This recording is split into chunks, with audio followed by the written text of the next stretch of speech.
weltare ɓiɓɓe fulɓe andu diine maɗa fedde heblo sukaɓe afrique weltare tv takkusana yoni to belendendi to ganki to wuro djibi alpha to tulde baari to seyena wuro molo to seyena gabaɓi to wajjo boso seyena gabaɓi to wajjo bosoyaɓe to gurjuma to sinthiane gurjuma to darussalam kon takkusan juula ha to galle ceerno aman nene ba to kay haydi ha to galde ceerno Amadou Tidiane Alpha Mama Siley ba to moderne ko taari ɗum kala ene jiya e gardini kabaruji men to leydi Mauritanie convoi tawi ko directeur général de la sécurité nationale mo leydi Mauritanie tawi ko convoi umminoɗo Nouakchott ne yaɓani Nouadhibou alkamisa hanki o goto e autoji mabɓe waɗi accident policier goto wasi hen fittade mum policier ji tati yimɓe tata woɗɓe mbarmi hen to leydi Sénégal laamu Bassirou Diomaye Faye ɓe dokki yamirode tigui nde enquête loskoji jaaƴi mbaɗete kay to bamule to wiyeteɓe ɗe tirailleur sénégalais to mbirna beele kay ɓe ganda holno foti tirailleur uji mbarno e saaha laamu kolñal to leydi Guinée Conakry wiyeteɗo Abdoula Sakho ko lundiyanke ko activiste kadi dowluɗo no fewi biftunoɗo kay nder galle muɗum guila ñande jamna guila wendo ko alarba o yitama tigui omo fiya tigui ha woni hako ɗacca hakkude wurɓe e mayɓe mo wedda e nder ladde to leydi Mali hoorejo jagoɗe laamu sabbodu leydi Mali hono général Abdoulaye Maïga o joddima e délégation FMI woni Fonds monétaire international kedde Afrique ma en jabbo musidɗo men Alassane Oumara Mbodj habaruji men joolam jaɓiri ma en jaaha to leydi Russie to leydi Israël to leydi Palestine bisimilla moon e kerki hoɗodirte joni piren pacceren.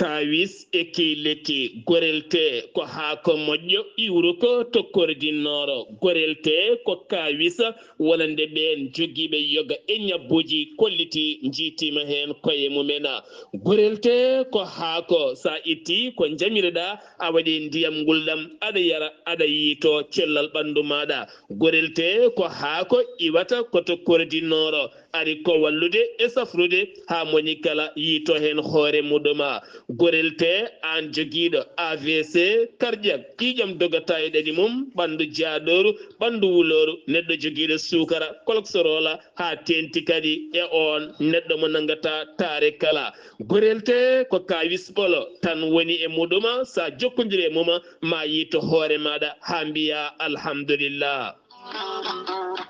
sa yiɗi jokkodirde e site gorelte beele mbawa janggande hoorema ko jangta e gorelte kala jahata koto Google tappa www.gorelte.com ma janggan hoorema kala an tuƴiɗo donkuɗo yaade juma e jama jokkoyde enɗam gam ɓandu musor jokkodire gorelte sa yiɗi jokkodirde e tonggode gorelte woto woɗɗu joni so tawi gonɗa koto leydi Côte d'Ivoire jokkodirta koye Hamidou Ba 00 225 01 53 11 51 54 so tawi noon gonɗa koto Kidira e kotari ɗum kala jokkodirta koye galle ceerno Habous Diallo 77 554 75 54 so tawi noon gonɗa koto Dagana jokkodirta koye Mamadou Nassirou 77 942 11 12 so tawi noon gonɗa koto Diourbel jokkodirta koye Bulli Guisse walla mbiya Abdoullahi Guisse 78 690 03 37 so tawi noon a gonɗa koto juude guuriki jokkodirta koye geddasi 77 267 16 66 so tawi noon gonɗa koto leydi France jokkodirta koye Haruna Gayda 06 50 99 64 43 musidɓe tedduɓe gorelte e jeese men dañen hen jama.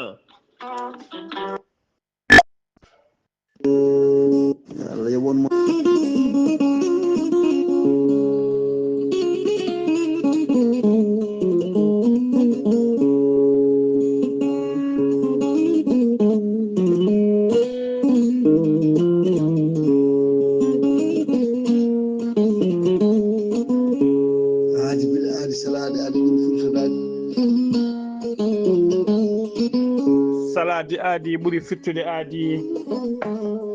ceerno Amadou Tidiane Diallo gorko mo melga wuuro jinneji wi ko fittata aadi mo adunde jande weltare ɓeɓe fulɓe andu diine ma weltare TV ceerno Amadou Tidiane Diallo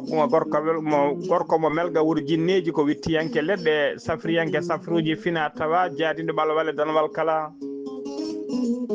ceerno Amadou Tidiane Diallo mo melga wuuro jinneji ne safra rafiji kewɗi ne jiida cirol wonduɓe kista fibram dogam sitta rewɓe ronkuɓe sowade rewɓe dartoraɓe e rewɓe dartoraɓe e rewɓe sattoraɓe dewle kala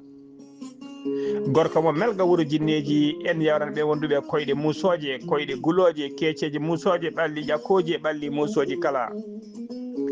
ceerno Amadou Tidiane Diallo gorko mo melga wuuro jinneji dendagal rafi mbawɗa wondude so tawi oɗon maldana ko balɗe tati mbiya alhamdoulillahi rabbil alamina gorko mo melga wuuro jinneji ne yawren worɓe fiɗaɓe e wonduɓe prostate kala to prostate ma yaranno so tawi a jokkodiri e ceerno Amadou Tidiane Diallo e nder balɗe tati tawat ka wi alhamdoulillah gorko mo melga wuuro jinneji ne yawren ɓeɗa ustaraɓe gorago yawɓe yitade koye men e jippiɓe leece kala e on fannu mo jogui leɗɗe façon ngaji ɗiɗi hen façon goto wiyete ko miiɗi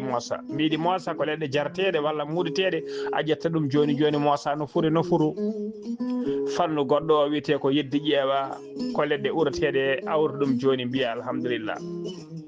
gorko mo melga wuuro jinneji ne tawe to Paris lamoɗo ko leydi France a yiiɗi jokkodirde e makko numéro makko téléphone numéro makko WhatsApp mbatta ko 00 336 04 04 66 27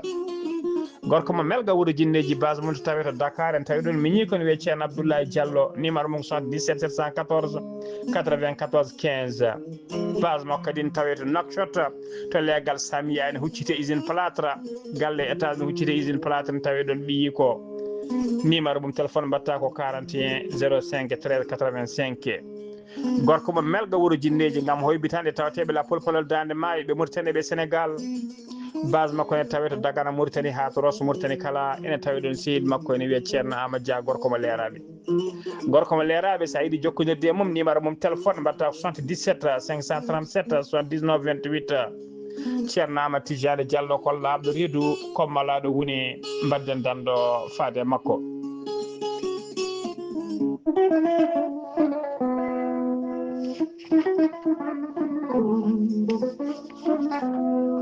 mande Massa Keita ko gorko pullo hen banggue ko maniganke hen banggue joguiɗo gandal lattugal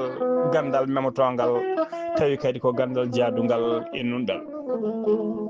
mande Massa Keita gandal makko ɓuuri yarude koye fannuji tawi ko ngaluji cuuɗotoɗi e nder less leydi ko wayno kanŋe ko wayno jama ko wayno bauxite e dendagal ngaluji cuuɗotoɗi e nder less leydi so tawi koye on fannu dillata jokkodire mande Massa Keita joni joni mbiya alhamdulillah rabbil alamin mande Massa Keita ko gandaɗo no fewi e nder windere he kala ha tengti e nder dongre Afrique to kanŋe e to jama yidete ko wayno to leydi Mali to leydi Côte d'Ivoire to leydi Mauritanie Angola Mozambique to leydi Zambie RD Congo dendagal leyɗele Afrique to kanŋe asete kala hen mo mbiɗa mande Massa Keita ma wiye wo hayatto ayi ganɗo nonɗuɗo mande Massa Keita ko ɓuuri hawnade e gandal makko tengtinde nundal makko so tawi on jokkodiri o namdata komo avance o namdata komo hoore kuɗol o gollante ko jiɗɗa ko ha ɓerde ma ɓuuɓa ha keɓa ko jiɗɗa ko gadda ko kaldun ɗon mande ma Sa Keita sali tango jamfa mande ma Sa Keita ne tawi oɗo so haydara leydi Mali to nokku biyeteɗo Ségou sa yiiɗi jokkodirde makko numéro makko téléphone ko numéro makko kadi WhatsApp mbatta ko 00 223 ko indicatif leydi Mali mbaɗa 76 68 45 99 mande ma Sa Keita ko gorko pullo hen banggue ko maniganke hen banggue ganno bindi nunduɗo sanne sanne mbadden dando faade makko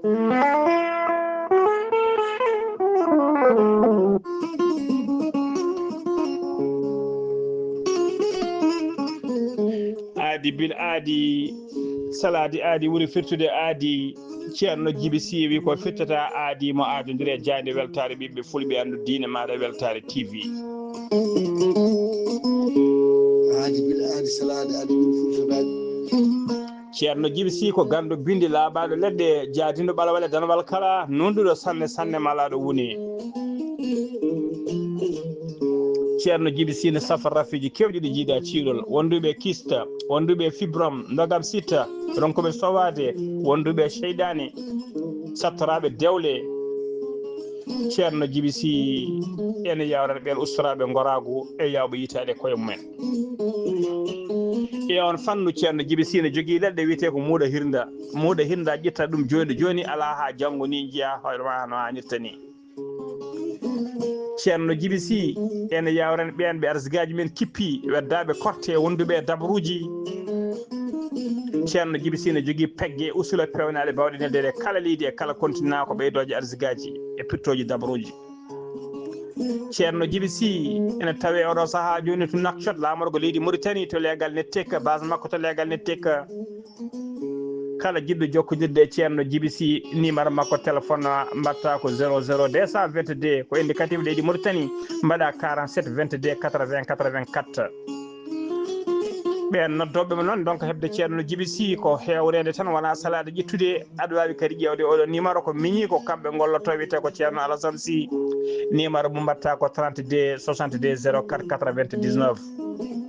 ceerno Djiby Sy ko bawɗo l'istihar ko indema inde nene ma dokkatamo o haala ko woni nder ɓerde ma ha cikka ko toon huyi l'istihar tawateɓe nder leydi Mauritanie l'istihar waɗirta ko ujunere uguya walla cooda kartal crédit ujunere keefa neldamo e numéro makko WhatsApp kala indema inde nene ma ko heddi ko ɗacca e juuɗe makko so tawi noon ko tawateɓe to leydi Sénégal e dendagal leyɗele ñamoje franc CFA ceerno Djiby Sy waɗirta l'istihar ko 2000 franc CFA woni 400 CFA 400 CFA noon so tawi aɗa yiiɗi waddide l'istihar ceerno Djiby Sy ne jogui numéro Wave ko numéro Orange Money mbatta ko 00 221 78 128 35 98 so tawi a waɗi toon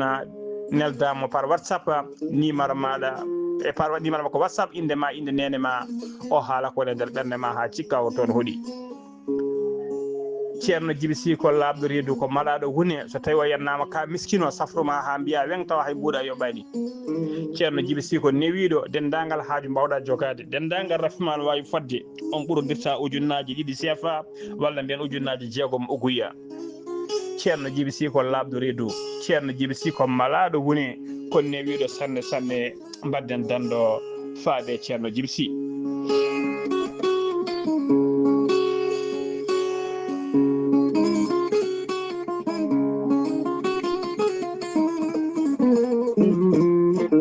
kettode kaburuji mon e demgal pula Afrique, Asie, Europe, Amérique, Moyen-Orient, Océanie. jam ñalle mon musidɓe tedduɓe eɗen gone aljuma nogase goho lewru colte hitande ujunnaji ɗiɗi e nogase nayyi e nogase joyyi habruji mon e ɗemgal pular e sawta he ko musidɗo mon sehil mon haali Abouba to karallagal ha mbawan yiden to banggue nate ɓosoje ko meññi men sehil men Saydou Abouba hono mbirɗen gardiɗi kabruji men laamu leydi Arabie Saoudite halfinaɓe ko fati e hijjore ɓe taƴini kay wonande leydi Mauritanie ko famli wonande leydi leydi Mauritanie ɓe tajiniɓe kay koɓe poti addude kay yimɓe ko fati e nde ɗo hijjore hikka nde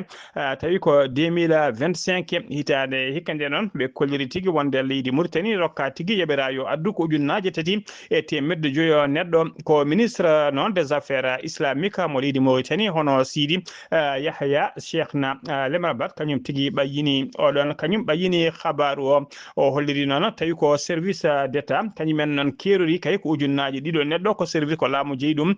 so tawi noon ko ujunere 1.5 heddiɓe ko secteur privé woni ko société ji privé ko kañumen kerori ɗena ujunere 1.5 heddiɓe laamu ngu noon ñaguima leydi Arabie Saoudite kay ndara jonde hen laamu leydi Mauritanie wawi ñagade kay Arabie Saoudite nde wawata ɓeydinede kay ko fate quota woni koɓe tajante kala hitande addude ko fate hijjore saabu kay ɓe kolliri ɗiɗo duuɓi ɓesgu leydi Mauritanie ne ɓeydi no fewi kay kadi ko yiɗi yaade hijjore ko iɗuma ɓeydo e kala hitande ɗum noon ɓe ɗamini tan ene wayno kay ɓe jaɓanama ene ɗamina tan wonde kay ɗo hitande fande kay ma quota o gonnoɗo ujunnaje 3.5 ma ya kay ha ujunnaje 5 neɗɗo so tawi kay ala ko faali laamu ngu noon holliri kay wonde teskama noon hitande hikka nde ko fati biyeji ko fati yahoɓe hijjore biyeji ɗi ne wayno ɓeydima seeɗa ni e nder temedere kala ɓeydima hen buuɗi 4 woni 4%. tawi kay ko billet officiel noon officiel noon billet muɗum ko ujunnaje tawi ko officiel billet muɗum ko ujunde ko million ngaji ɗiɗi ene fawi 1.6 ujunere 1.5 woni 2.826.500 émiro woni tigui haalisa e limore hinde nde ko tawi noon tawi billet o noon wonno ko 2 million ngaji ɗiɗi e temedde million ngaji ɗiɗi e temedde jeeɗiɗi e capanɗe nayyi wonno tigui ko million ngaji ɗiɗi e temedde jeeɗiɗi e capanɗe nayi ujunere 4.5 ene fawi 1.6 mbuuɗu ko ɗum wonno on paami tigui hikka billet o ne ɓeydi hen kala billet ne ɓeydi hen 1 ujunere e temedere capanɗe jeeɗiɗi mbuuɗu ko ɗum woni ko ɓeydi e kala billet wonande hijjore ha joni ko leydi Mauritanie keɗen alkamisa hanki gasa lewru colde hitande ujunnaje ɗiɗi e nogas joyyi Mohamed Cheikh Al Ghazouani hoorejo gendi Mauritanie o joddima en audience to galle lamorgo to e hoorejo gouvernement régional des îles des Canaries hono biyeteɗo Fernando Gavijo gardiɗo kay garduɗo e seti mum timmuɗo gonɗo e taweteɓe jillu mumen e nder Nouakchott lamorgo gendi Mauritanie ene tawe délégation he noon hono ambassadrice joɗaniɗo leydi Espagne e nder leydi Mauritanie hono biyeteɗo Mariam Alvara Yedda Souza e conseiller président régional des îles de Canaries hono biyeteɗo Octavio Accra Balo e wondude directeur général de l'Afrique biyeteɗo Louise Padela wondude directeur du protocole biyeteɗo José Manela Rivero tawi koto banggue gendi Mauritanie tawtora jonde nde hono nani wuɗa Choroga kañum woni ministre directeur du cabinet du président de la République wondude Sidi Mohamed Ould Ghabber on ko chargé de mission à la présidence de la République wondude Aissata Daouda Diallo ko conseillère à la présidence de la République wondude Mohamed Mahfoud Brahim Ahmed on ko conseiller à la présidence de la République wondude Maria Mintou Aoufa on ko consul général de Mauritanie to îles des Canaries e nder leydi Espagne ha joni ko leydi Mauritanie keɗen Mohamed Cheikh Al Ghazouani hoorejo gendi Mauritanie o ardima batu alkamisa hanki o ngu batu kay ngu joddi e yoga e jagorɗe wondude conseil ji wonno mujibu ngu noon batu noon ko rokkude yamirore kay ko ɓuuri yawde e yaccade ummonte kay ko ɓuuri yawde e yaccade e ɓooje kay tawi ko ƴellitoje dendagal commune aji taweteɗi nder dakleta Nouadhibou o holliri tigui wonde Nouadhibou wonde ɗum kay Nouadhibou wonde ɗum capital économique woni tigui lamorgo faggudu gendi Mauritanie tawi kadi ko toon tawate ko wiyete zone France de Nouadhibou tawate toon to Nouadhibou ɗum tengtin tan wonde Nouadhibou ene foti ƴellitade ha ɓuura kayit oɗo saaha joni hano hannirta ni o holliri noon ine tawtora batungu noona hono nani wula choroga ko ministre chargé du cabinet du président de la république wondude e Mokhtar Wul Ndiaye ko horo jaggodde leydi Mauritanie wondude ministre secrétaire général de la présidence de la république hono biteɗo Moulay Wul Mohamed Labdaf wondude ministre conseiller hono Mohamed Wul Othmane wondude ministre conseillère hono Aissata Ba Yaya yidde wonde ɓeɗo woni tawtoraɓe jonde nde yidde hoto gendi Mauritanie kay ko yidde kay ko humnude kay dendagal podoje ɗe o fotano kay ɗe o fotano ɓesgu Mauritanaɓe e saaha kay o wonno e Rouma Jarib woni campagne électorale e kay saaha ɗo ƴamtanno lefol makko ɗi bo woni deuxiéme makko mandat e tigui lebbi ɓe noddi ha joni ko leydi Mauritanie keɗonen hono mbirɗen gardidi kabaruji men alkamisa hankio ko convoi woni lappol otoji tawi ko otoji kewɗi deggodiri tawi on convoi noon ardi ɗum ko directeur général général de la sûreté nationale mo leydi Mauritanie ko o goto e ɗiɗon otoji noon waɗi accident e noon policier goto wasi hen fittandu muma convoi noon convoi général de division biteɗo Mohamed Cheikh Wul Mohamed Limine kañum woni directeur général de la sûreté nationale accident o waɗi koye dow lawol ummade Nouakchott faade Nouadhibou to wiyata PK 55 woni tigui tawini heddi 55 kilométre hakkude mabɓe e yettade Nouadhibou ko ɗon accident o waɗi policier basɗo hen fittandu mum omo wiye Zeynil Abidina o waɗi kadi yimɓe tato waɗɓe barmuɓe hen mayɗo de mbiyande Allah yurmotomo ya foma halamal janna dendagal barmuɓe hen ɓe kadi nde Allah rokkiti ɗumen cellal mumen ha timma allahumma amina ha joni khabaruji men demgal Pulaar to leydi Sénégal puɗɗor leydi Sénégal Allah Bassirou Diomaye Faye ɓe dokki yamirore kay ɓe ko fade ɓen wiyeteɓe archéologue woni tigui waɗoɓe wittoji men tawi ko wittoji ko suuɗi e nder leydi kay ɓe dokkama yamirore kay nde wittoji jaaji mbaɗete ko ɓuuri yawde yaccade to Bamule to Bamule woni tigui to wirno ɓen wiyeteɓe les tirailleurs tawi ko les tirailleurs de Thiaroye woni tigui waranoɓe kay toon tokkade Thiaroye e saaha laamu colonial yidde noon ɗum noon yidde laamu ngu kay ko andude kay holno foti ɓen wiyeteɓe les tirailleurs warnoɓe holno foti saabu ha e oɗo saaha joni laamu colonial ngu holliri tigui wonde ko 30 neɗɗo taw ko tirailleur woni warnoɓe hen kono yimɓe hewɓe kolliri ko warno hen ko kay ne sowa ha laabi sappo woni kay ene qiime ha temedere 50 neɗɗo ko warno hen ko ɗum laamu ngu yiiɗi oɗo saaha joni nde wittoji jaaƴi mbaɗete hen beele kayne ande dendagal no foti yimɓe mbasino hen pittali mumen ha joni ko leydi Sénégal keɗoɗen jiri koye kuuro tawtengo e nder commune mo Koulinto e nder commune mo Koulinto e nder falde Yoro Fula woɗɗani Kolda ko cuumu kulbinigo waɗi toon nguna cuumu noon wanno tigui ko guila kikiɗe altine 17 lewru février hay neɗɗo goto noon wasani hen fittade mum hay neɗɗo goto kadi gañaki hen kono teskama kam matériel kewɗo wondude e guura mabɓe e dabeje woni tigui jawdi darini tigui wawi tigui tilfade hen hano hannirta ni e oɗo saaha joni noon yimɓe wuuro ngo kay ɓe mbaɗi ko hollirama tigui ko yimɓe wuuro ngo e hoddiɓe kay guure koddiɗe kañumen tigui sagataɓe mum mbawi addude dijje kay ha mbawi ñippude nguɗon cuumu tawi koye doole mumen e oɗo saaha kay ɓe mbaɗi erago faade laamu ngu e faade joom ngaluji kala mo Allah surani seyɗani kay nde addata ballal fabadeɓe ko ɓuuri yawde e yaccade saabu kay dendagal koɓe ndemno kay woni ko suñno ndemaɓe kala guura mabɓe foof koko suumi ha laaɓi ha yaadi hen ha yaadi tigui e dondi walla yaadi e curki ha joni kabaruji men demgal Pulaar to leydi Sénégal ha joni caggal jaltugol aduna goto kay e mawɓe diine toon to Touba hono biyetenoɗo Serigne Moustapha Saliou ko Serigne Moustapha Saliou khalifa général de Tijani hono Serigne Babacar Mansour Sy on iddi toon sete taw ko sete timmude no fewi nde yaara kay yettinoyde e duwawuji galle khalifa o toon to Touba ene ardi noon oɗon sete ardi sete o noon ko Serigne Sidi Ahmed Sy Dabakh wonde Serigne ardi sete o noon mbiɗen ko Serigne Ahmed Sy Dabakh Serigne Moustapha Saliou noon jaltuɗo aduna on ko ɓi ancien khalifa des Mourides o yaltuno aduna ko guelñade alata 16 lewru février no gonɗen ɗo toon to Touba ko ñande hen kadi o wirano toon to Touba ha joni ko leydi Sénégal keɗoɗen dadiɓe leydi Sénégal sembeji leydi Sénégal wondude koninkoɓe leydi Mali guilay militaire uji ha e policier ji ha tigui e gendarme ɓe dendini sembeji mabɓe waddude ko wiyete patrouille conjointe woni tigui waddude patrouille kamɓe foof ɓe ndendodira ɓe jillodira ɓe mbaɗa patrouille mabɓe woni ordoyade mabɓe sukaɓe e dendagal kerola hakkunde leydi Mali hakkunde muɗum e leydi Sénégal coup d'envoi noon puɗɗogol golle ɗe ɓe puɗɗori ɗum tigi koto wiyete Diboli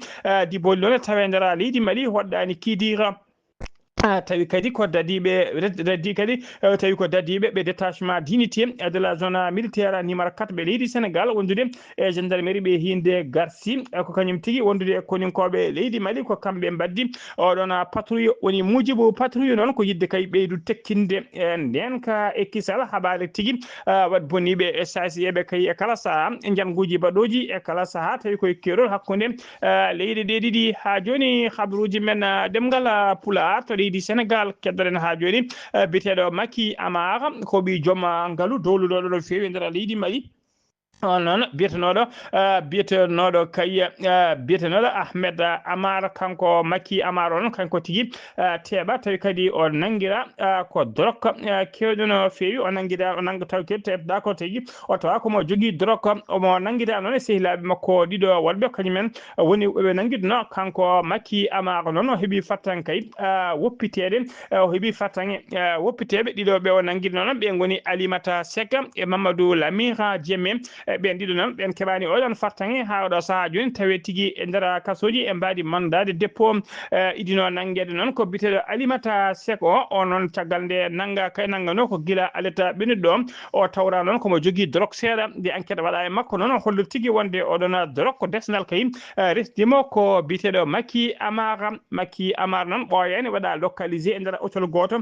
ko ɗon tigui o teeɓa o tawda noon koye sehil makko hono Mamadou Lamina Diémé kamɓe ɗiɗi kadi toon to hôtel to ɓe tawa kadi mone mabɓe foof ene jogui drogue ñande alarba ɓennuɗo noon kanko Macky Amar o darinoma yesso procureur drogue mo tawrano noon ɓe koliri tigui wonde drogue o wona kewɗo no fewi kadi wona drogue mo yeer komo hutorto noon e ndina mbadi noon o wawi woppitede tawi koye mbadi liberté provisoire woni tigui o woppitama kono woppitaka ha laaɓi kay saabu kay ko ñande altine omo foti kay arde darade tigui toon to yesso juge de tribunal flagrant délit mo Dakar ɗiɗo heddiɓe noon ɓe o nanguidnoɓe woni tigui hono biteɗo Alimata Seck e Mamadou Lamina Diém ɓeɗon ɗiɗo noon kañumen tawe tigui e nder kasoji keɓani oɗon fattan yimɓe hewɓe noon koƴoli tigui wonde ɗum ɗo ko deux poids deux mesures woni tigui potala waɗaka e nde ɗon ñawore ha joni ko leydi Sénégal sen umemto leydi Sénégal koto leydi Guinée Conakry paɗena goto e lundiyankoɓe laamu tawi ko laamu militaire ardiɓe leydi Guinée oɗo saaha joni biteɗo Abdoulaye Sakho biftinoɗo kay e nder suudu mum yesso joom suudu mum tawi kadi ko sagataɓe buukiɓe buumuɓe guese mum woni an kagule kañumen tigui garno caggal nde jinno helde damal makko donki mbawi tigui rewde ko dow bildi ɗakkiti sengueje ha mbawi nadde e nder hoɗande makko tawi toon sanga 4h du matin kanko e joom suudu makko guila nder ɗon kay ɓe puɗɗi fiidemo ɓe mbawi tigui yaltindemo toon alay saguel ɓe jaadi e makko ko donc noɗo yiite ɗon kanko Abdoulaye Sakho noon o yiitama tigui omo fiya tigui ha woni acca hakkude wurɓe e mayɓe mo wedda e nder ladde o yiita noon ko Sarakan 66 ene tawe nder préfecture mo forêt Karia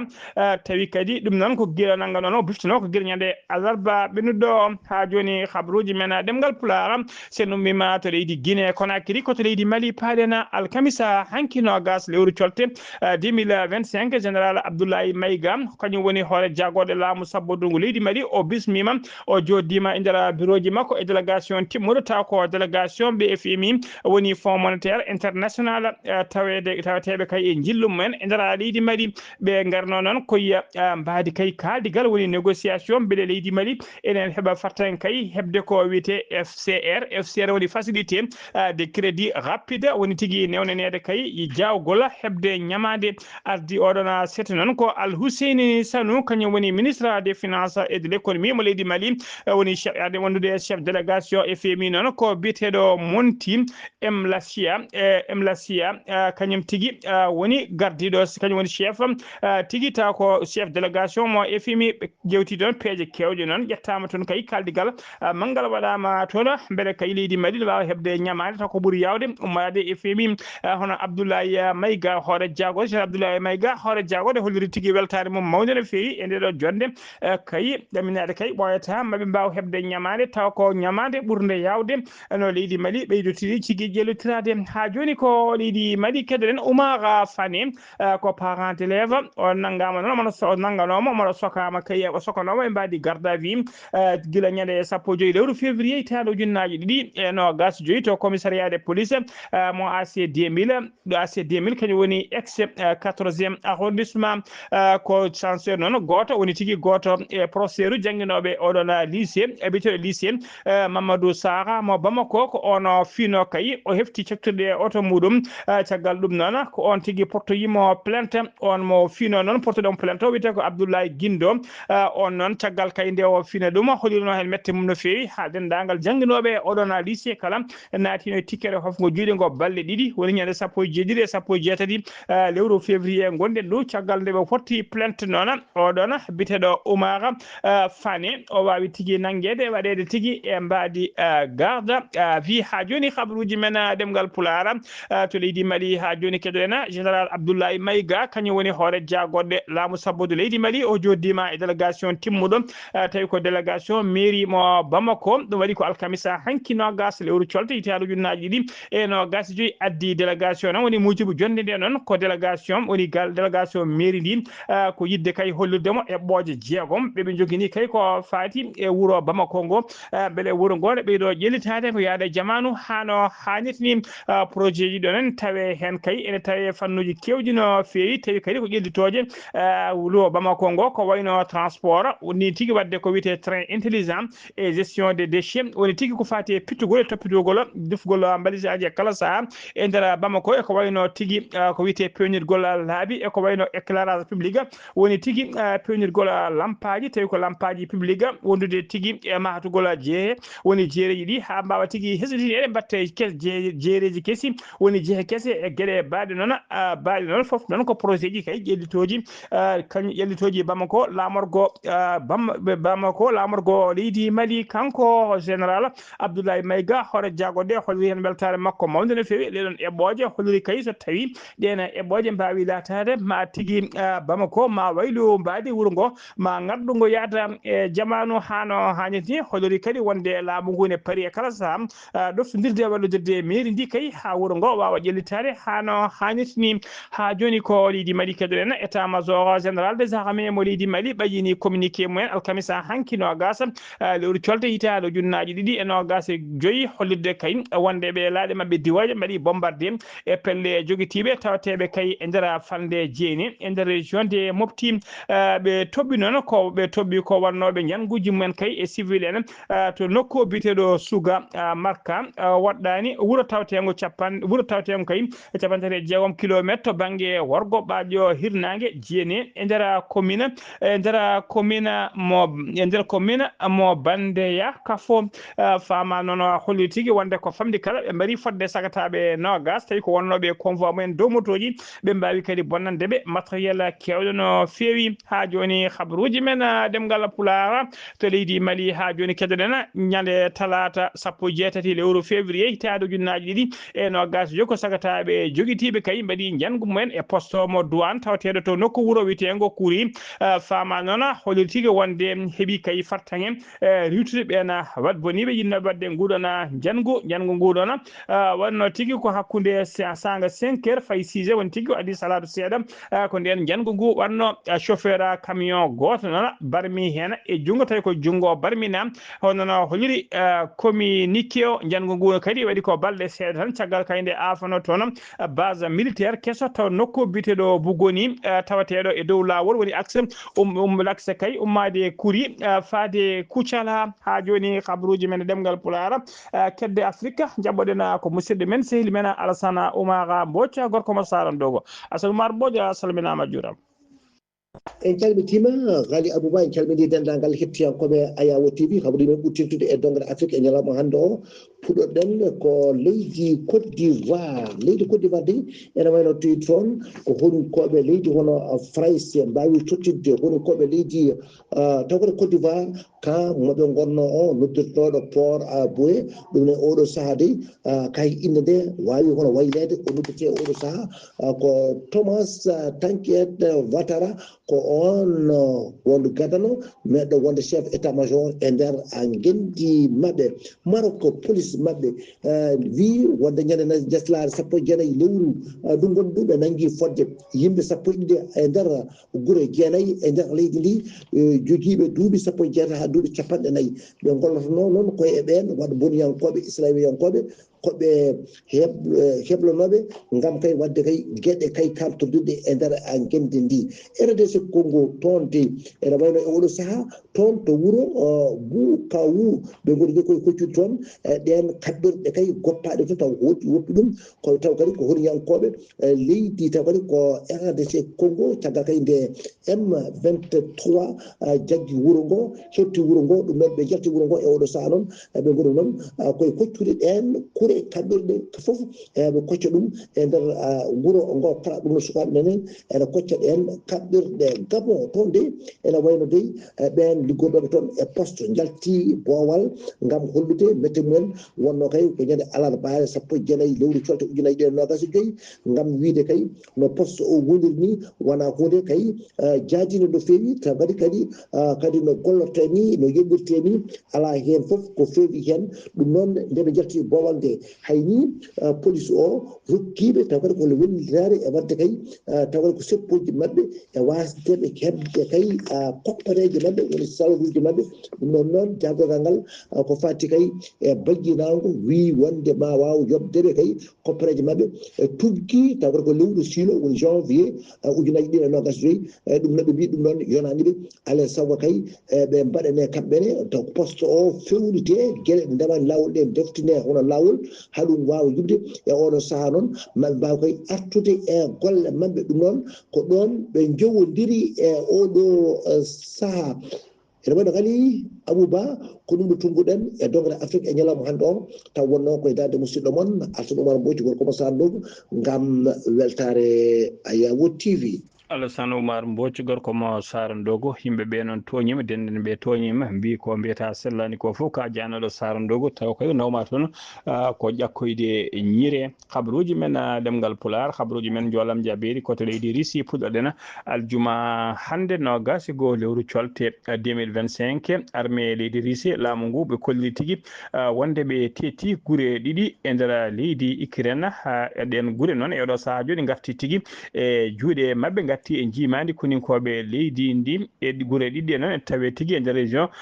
bo Donetsk ɓe keftiɗe kay guure ɗiɗɗe kadi goɗɗani keerol hakkude leydi Russie e leydi Ukraine ha joni habaruji men joɗam jaɓeri koto leydi Israël paɗen alkamisa hande o Hamas tottiti tigui laamu leydi Israël